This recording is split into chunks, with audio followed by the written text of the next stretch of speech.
Join our new bank as we had just purchased our dream home. We were buzzing.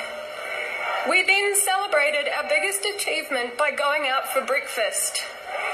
On the way back to the car, we walked past a pharmacy that was doing walk-in vaccinations and thought, why not?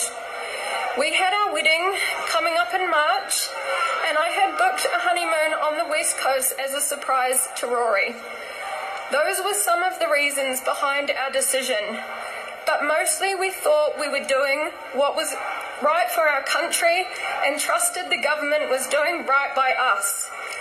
This decision would change our lives forever. Over the next few days, Rory had palpitations and a racing heart on and off. Rory was the type of guy who lived on the bright side of life and never complained. He downplayed his symptoms so as not to worry his loved ones and probably himself. On the morning of the 17th of November at 3 a.m, I heard Rory get out of bed and knew instantly that something was wrong. We agreed together that we needed to go to the hospital and get help. I put on my jacket and Rory went to the bathroom. Within seconds, I heard Rory gasp for air, a loud groan, and his body dropped to the floor. I ran to the bathroom, desperately trying to get in, but I couldn't get to my partner as his body weight was against the door. I watched as the medics performed CPR, gave multiple shots of adrenaline, and used the defibrillator for 40 long minutes. There was no sign of life for that 40 minutes, and my 26-year-old husband-to-be was pronounced dead. A couple of days later, I found some Google searches on his phone and a screenshot about myocarditis. This was from a Ministry of Health page and stated that myocarditis was a rare and in most cases very mild side effect to the vaccine. This screenshot was taken 1 hour before he died.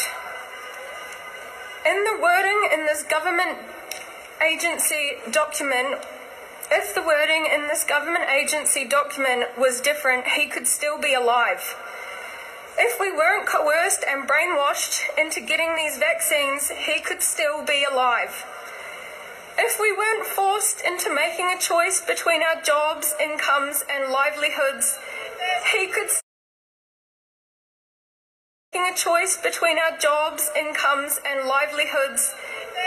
still be alive.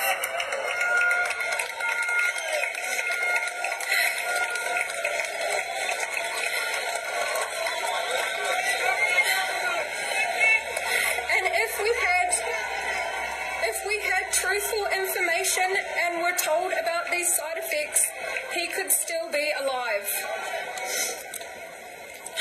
Rory, we were to be married on the 26th of March. A day that was supposed to be my happiest is now my saddest.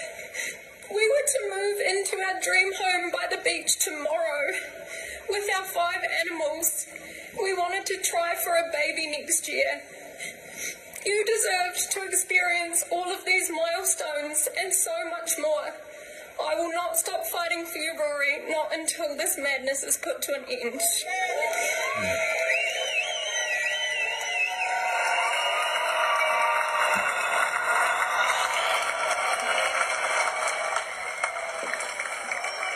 Ashley, why don't you give it up for Ashley?